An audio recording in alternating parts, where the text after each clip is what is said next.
of their accredited renovators, Mr. Ron Foo, to share his ideas and approaches. Mr. Ron Foo is very passionate in interior design and strongly believes in setting new standards and heights in the design and renovation industry. He has also developed customized software and programs for space planning and 3D designing to provide real-time space planning for his clients. Now, without further ado, let's welcome Mr. Foo, please.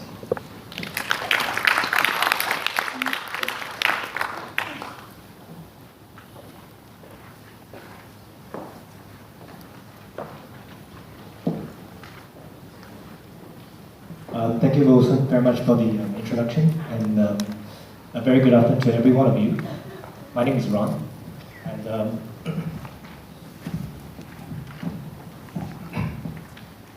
today I'll be talking about the latest renovation trend and space optimization. So basically what we'll be discussing is how design evolved, and whether trends are linked. How does trend evolve, and how much should we follow trend or should we follow our hearts? So, and understanding what renovation is. So, are we a setter or follower of design trends? So, how is the design decided, and all the key concerns? So, this one I'll be elaborating with them throughout the entire presentation, and of course through the case studies. So for space optimization, we'll be discussing what does it actually mean. To optimize spaces, sacrifices are to be, is required to be made. So sometimes when you want to squeeze more things in a room, you need to create more cabinets and storages. By doing so, it makes the whole place cleaner, less messy, but however, it reduces the foot space that we have. The tolerances, the allowances in between the furniture and the other furniture lying around the house. So it makes it a little bit squeezed in that sense, but visually more pleasing. So we have to make the right balance to it. And what is the purpose of space optimization? We'll be covering this throughout the case studies later on. More or less, as I mentioned, when you have less messiness in the house, you'll take up a little bit more space. So we have to balance all this very carefully. So the design trends that I'll be covering is, okay, in my career, I have been given a chance to touch this couple of design trends. So of course, there's this 15 that I have managed to touch on. But however, I've decided to let the audience have a better understanding of how design trends evolve. There are many times clients come to me and tell me, you know what, I want a Scandinavian design. I want a minimalist design. And sometimes after discussing with the client, you realize that they may have a little bit of misrepresentation in terms of that specific design concept.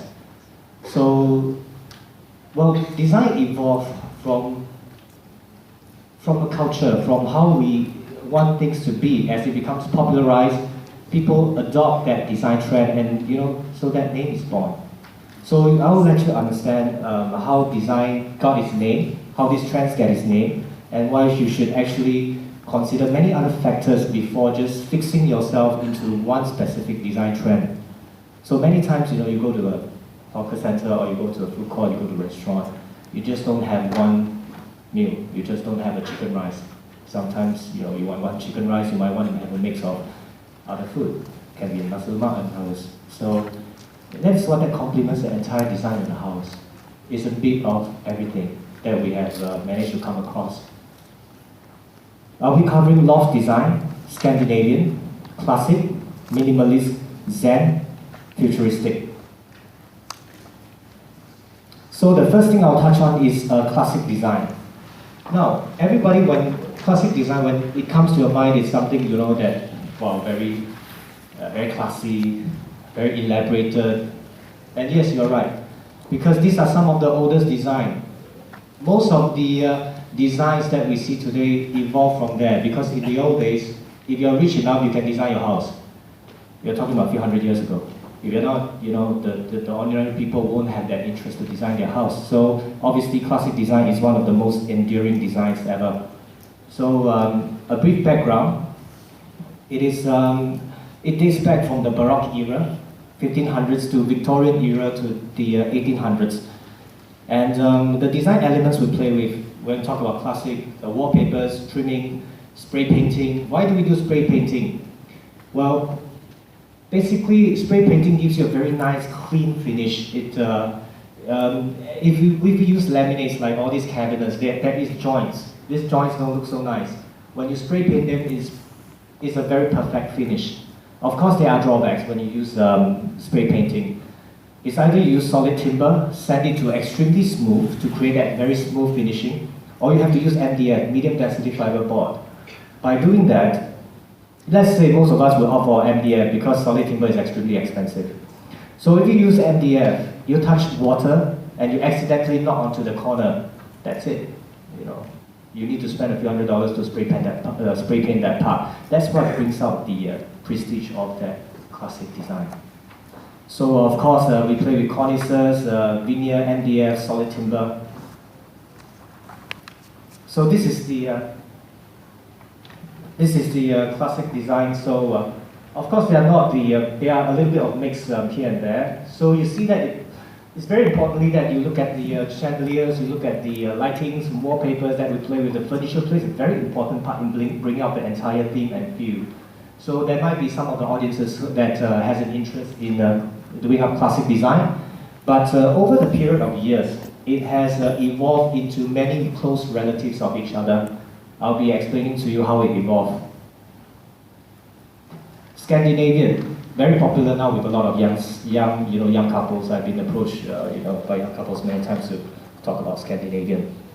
So the background of it is from Northern Europe, talking about Sweden, IKEA. IKEA has it's a very Scandinavian. You look at their designs. It's in the 1950s. It has a very light classic touch to it, infused into minimalist and a loft concept. I will be touching on minimalist and loft concept as well. So design elements, it uses very clean natural colors. It has a bit of trimmings that brings out that little classic beauty in it. Spray painting, yes. NDF, solid timber, cornices, louver. Louver doors are solid timber doors which has a little bit of trimmings there. Then it creates the airflow, that gives the airflow in and out. A lot of people use that to do wardrobe doors and shoe cabinet doors, which allows a little bit of aeration throughout. They play with a little bit of bricks and a little bit of that rawness, that cement, which is has been refined throughout the years lately. So if you look at Scandinavian, you can see that they have a little bit of brick designs there.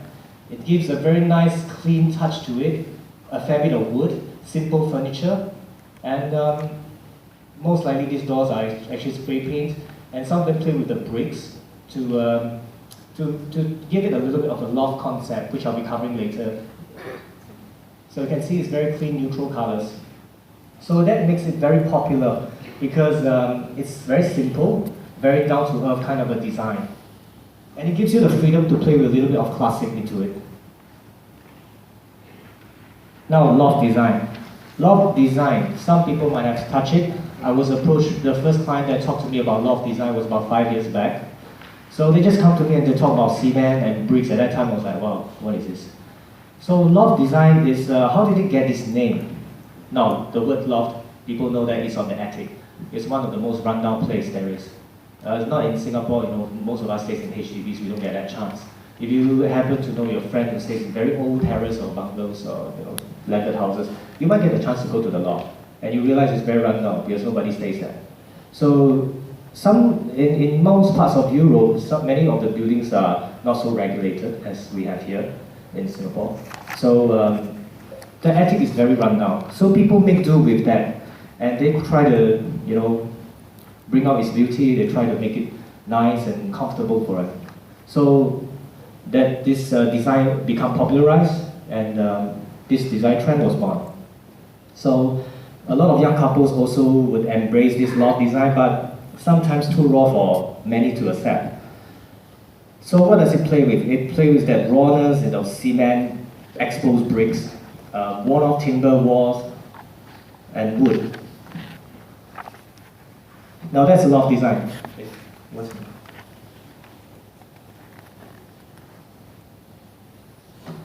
So you can see that they have these exposed bricks. These are purposely made. So this one is actually a minimalist touch to it. Raw cemented floors. So you can see how loft design is being incorporated into it. These are of course purposely made. So it requires, we call that a quiet taste. Some people like sashimi, many don't. So these are, so before, as a designer, before we actually were to embark onto this certain taste, certain acquired taste in design, we try to make sure that we understand what the client likes. Does the client, both husband and wife need to come together to design this house? Sometimes the husband might like something like this, more masculine. Sometimes, it's the wife that prefers this. So we have to make sure that this is what they want. And chic design is very popular. It gives that classy look. The name comes from the French term stylish. So as you can see, it's quite popular lately. A lot of designers are working on this, and a lot of clients are looking at this. So it's very highly popular, and it's one of the latest trends to be embraced in our local design industry. It is more refined than Scandinavian. It's very modernized, but at the same time, it brings